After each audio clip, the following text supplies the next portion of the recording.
Why aren't you getting better at shooting? Let's talk about it. So this is going to be a longer form video. I got a couple of props here on the table to help me out. I have my notes here. This is a topic that I wanted to go a little bit more in depth with which is why we're doing it this way rather than 30-second clip on Instagram or whatever. This is kombucha. This is not alcohol. I'm not doing alcohol and guns. You shouldn't either. Okay, so why aren't you getting better? There's a couple of reasons that could be. First of all, if you're not practicing, you're not going to get better, okay? But let's assume you are practicing. You're going to the range on a regular basis. You're doing the things that you think you should be doing, and your accuracy isn't what you want it to be, and your times aren't what you want them to be either, okay? You might not know what better looks like.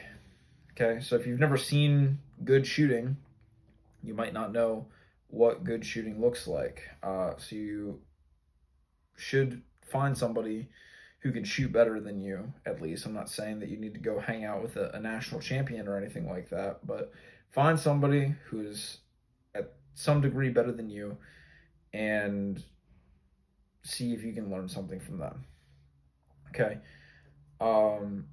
You might not have a goal, okay? So I think it's really important at the beginning of this whole thing. So when you first purchase a gun, everybody has an idea in mind, even if they won't say it. They have some thought of, okay, this is for self-protection, or this is for sport, this is like a fun hobby, I'm taking this gun to the range and using it for fun.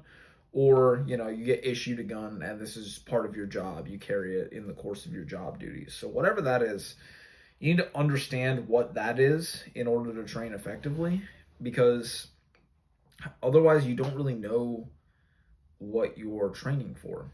Does that make sense? So you need to have that ironed out pretty close to the beginning of your training journey. Or if you've been going a while, like, take a moment to think about that now. Why am I doing the things that I'm doing? Does my training make sense for what I actually have a gun for? Okay, so that's super important. Maybe you have a goal. Okay, you understand, hey, I want my gun for self-protection. Cool, awesome. But you don't have a way to measure your goal, okay? Most people, when they go to the range, shoot at targets. Okay, it sounds like a silly thing to say, but a lot of people go to the range and they never use one of these. If you've never used one of these before, this is a shot timer, and it measures the amount of time that it takes you to do things with a gun, whether that's draw the gun and shoot it, whether that's reload the gun, or any manner of manipulations of a gun. Okay, so not using one of these, if your goal is self-defense, job, or competition related, is the same as going to the range and not using a target and shooting a gun into a pile of dirt. Okay, it's the same thing. If you don't measure your capability and your progress, you're not going to go anywhere. At least you're not going to know where you're going. So that's a huge negative. So you need to have an overall goal. You need to be able to measure your progress, and you need to have seen, it's nice to have seen some higher level of performance than yourself. I'll give you an example. So when I was a teenager, I was at a family member's property. We were shooting some handguns, and I had one of those printable targets you can get off the internet. It was just a bullseye target. I put it at probably 5 yards, and I shot like a 5 or 6 inch group with this handgun at that distance. And I remember thinking I remember this very clearly. I remember thinking at the time, is that good? They're all on the target, okay? And I've heard that sentiment from people on the range before. Oh, I got them. They're all on there. Okay, that's good. It's a good start, especially if it's your first time shooting. There's nothing wrong with that. But now, being older, having seen other people shot, and understanding the capability of the handgun, that I was shooting, I now know that that was a pretty low bar, and that the handgun is capable of much more than that, thereby I'm capable of much more than that. Do you see how that would be motivating to practice? Um, if you didn't have that higher level of understanding and you thought, that 5 or 6 inch group at a close distance was good, why would you practice more? You think you're good. You think you're at the top of the firearm end of your capability, okay? But if you see somebody shoot a group at 7 yards and all the bullets are in the same hole, suddenly you have an understanding of, oh, there's a higher level here and I can strive to attain that. So I think that's a pretty important thing. Okay, so there's some more reasons here. So let's say, you have all those things. You have your overarching goal, you have your why, you have your measurements, you have targets, you use a timer, and you're able to measure your performance. Okay, maybe you've even gone and gotten some training. I don't think a lot of people, when they go to the range, know what to train. Okay, if you come up to me when I'm shooting on the range, this often happens. People will, see what my target looks like or hear me shooting fast. And they'll be like, hey, what are you working on today? And I'll typically be able to give them an answer. It's typically marksmanship, recoil management, target transitions, including draw. So I'll separate that out when I'm talking to people. I consider them the same thing, but target transitions or draw. So those are like the basic fundamental handgun skills that you can practice from a static position. Okay, say like an indoor range or even an outdoor range with a fixed firing position. So, but a lot of people would kind of give you a funny face if you ask them that question. What are you working on today? Shooting. Okay, they don't have, like, they have this thought of shooting typically is just accuracy, just how close together can I put the bullets on the piece of paper at whatever distance I'm shooting at. Or maybe they don't even have that. So maybe you don't know what you're practicing. So that's an issue. In that, maybe you're trying to work on your accuracy, but you don't really know what it is that's making you inaccurate.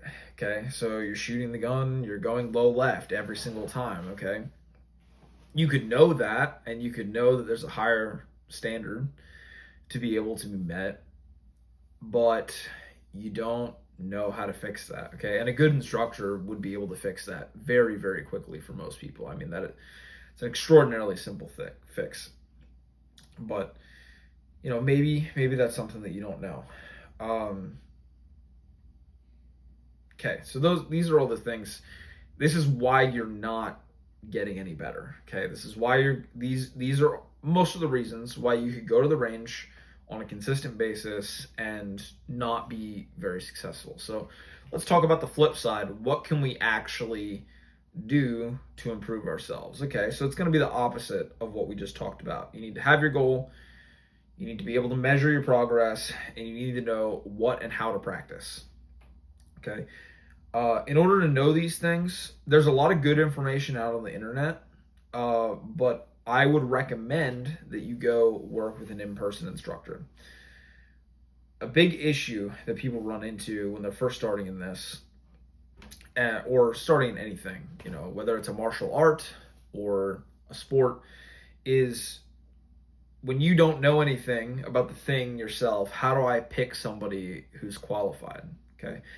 And this is something that we kind of have backwards in the shooting world.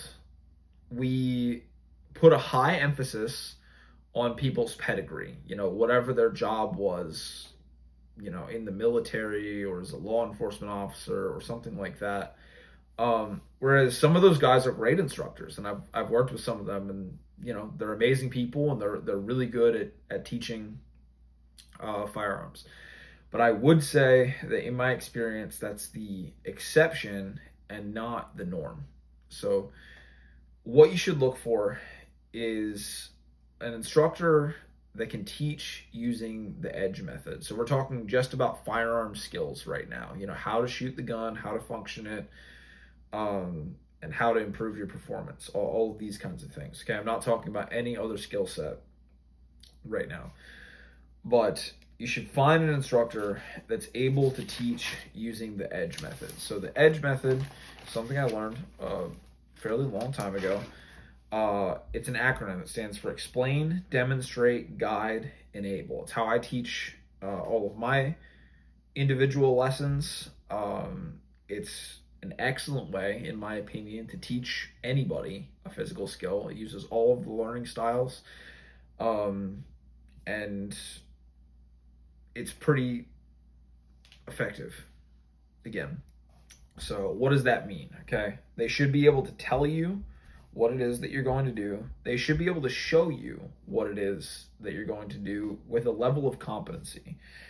They should be able to walk you through it step by step as you do it on your own, and then they should be able to step back and check to make sure that you've done whatever it is that they were asking you to do. Okay, so if a person is able to do all those things, before you sign up for a class with them, if you talk to other people and it's like, hey, this person displays a level of competency in whatever the thing is that I'm trying to learn, and they were able to impart that knowledge to another person successfully, that's a good sign. Okay, so apart from background, that's what I would look at is, okay, did this work for another person? Has a pretty good likelihood of working for you. And then when you're in a class, can the instructor do those things? You know, can they explain? Can they demonstrate? Can they guide you through? And can they allow you to do it on your own? So that's awesome. But something else that I've run into over my teaching career is people take classes. I think I might have mentioned this earlier. People take classes, sometimes really expensive multi-day classes, hundreds or thousands of dollars, and they travel and they spend money on ammo, and that experience doesn't really improve them in what they're trying to improve in. And sometimes the instructor is really competent as well. That's a case where the student could do things a little bit differently to set themselves up for success. So when I go to take a class, and I take training from other instructors on a fairly regular basis because I didn't invent any of this stuff and I don't know everything. So I'm always trying to take in the best information from wherever it is that I can find that. When I take one of these classes, pretty much what I do is I prime myself. So if that instructor has any online content available, I go and I watch all of it, as much of it as I can in the time I have available. If they have a book, I'll go read their book. I'll take notes on both of those things. To some people, that seems kind of silly. Why would you try to learn a thing that you're paying somebody to teach you? Well, the reason's this. We remember things better the more that we access them in our brain. So if I read about shooting, for example, I have many books on different shooting topics. If I read something in a book that I don't fully understand, I'll at least be exposed to the terminology, okay? So that's going to be helpful to me. If an instructor's speaking to me, I can relate. Oh, I've heard this word before, and I can understand what it means. That's going to be a huge leg up in trying to understand the whole concept that they're trying to explain to you. Or maybe that you understand the concept really well, and the instructor giving it to you verbally may just reinforce it and give you the ability to translate it into an actionable outcome sooner. Sorry guys, this is really good. Ginger, honey, lemon, kombucha from Wegmans. I know not many of you are going to be about that, but I've been really on that train lately. So anyways, okay, prime yourself. When you're there in class, ask questions, be present, learn from the instructor. And then the final step, after class, make sure that you review the information. Okay, this is critically important. And I think it's something that as an industry we could do better, especially if you take lessons from a local instructor. There should be some sort of plan where you get followed up with afterwards. And maybe some people are doing this and I'm just not aware of it. This is something that I'm looking to implement this year. If you don't, I forget what study I pulled this out of, but I read it a while ago and it really stuck with me. It was somebody did a study on memory, and if you don't re-access new information within 3 days, I believe it was at least 50% of it is gone. And I was like, wow, that's pretty intense. That's pretty important to know. If you're paying somebody money to learn a skill, if you don't access it within 3 days, it's basically like taking half of your money and setting it on fire. So that doesn't make a whole lot of sense. So again, if I take a class, I get home, I write notes, I check my notes that I was able to write after class, whatever, I maybe discuss it with a friend, and ideally I go out and practice the skill within a couple of days. Now, that's not always practical. So let's talk for a minute about what practice sessions look like. So when we're talking about defensive or practical shooting skills, we'll say, you can practice everything except for recoil management in dry fire. Okay, so what does that mean? That means my draw, my sight alignment, my trigger press, my grip, my target transitions, any movements with the gun. I can practice all those things at home without ammo, with the gun unloaded, just pressing the trigger on an empty gun. Okay, so I'm gonna do a totally separate video on dry fire. There's content on the internet ad nauseum about how to dry fire properly. There's good books about it as well. If you haven't read Ben Stoeger's books, highly recommend it. They've been super useful for me in my training. And just as an example, but dry fire is going to be absolutely critical. It doesn't cost you any money. It only costs you your time. And if you've gotten quality instruction, you can take all of the things that you learned and cement them into your head so that you become unconsciously competent. We can talk about what that means. I think I'll probably break that out into a separate video. But the goal of training, why we train, is so that you don't have to think about it when you go to use a gun, right? So this makes sense no matter what your use case is. I don't want to have to think about how to shoot a gun accurately if I actually need to shoot it at another person, or protect myself in some way. So that's the ultimate goal for me. So when I think about a goal, I want to reach a level of unconscious competence with a firearm that I'm able to use it in a wide variety of scenarios that may present themselves in the course of self-defense or my job. Okay, I think that's a reasonable goal for most people. Yeah, dry fire. Oh, had another point related to that. So I've definitely had clients who have extraordinarily busy lives. I try to say everybody has time to dry fire, because even 5 minutes a day would make a huge improvement for most people if you're dry firing correctly, which again, that's an important part of this whole thing. If you're dry firing correctly, even 5 max 10 minutes a day would make a huge benefit for most people. There's situations where you may not be able to access your firearm for extended periods of time. Say you're traveling for work and you're going to a state or a country where you can't actually have a firearm, okay?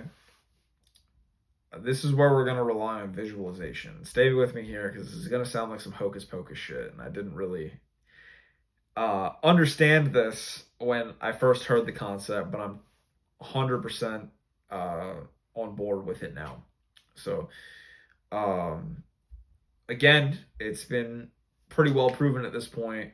Doing mental repetitions of a physical task is just as, maybe not just as helpful, but it's pretty close to being just as helpful as actually performing the task. So if you, in your mind, think about drawing your pistol, and I mean really think about it. Like, so if you just learned this, like where your hand is on the gun, you should be able to feel all your touch points, getting the gun pointed away from you early in the draw stroke, where your second hand meets the gun in the draw. If you're able to think about it at like a super high granular level of detail, that's going to be really beneficial in retaining the information that you learned in a class or in a training session or even something off of the internet like this. So I think that's pretty much what I covered today, what I wanted to cover today. Talked about major things that are roadblocks for people in their training. And we talked about kind of how to fix that from higher idea kind of level. I anticipate getting into, like I said, more specifics about, firearms mechanics pretty shortly, maybe next week. But let me know what everybody thinks about this. If it was helpful, cool. If you have improvements that I could possibly make, leave those down below as well. Thank you very much, everybody, and have a Merry Christmas.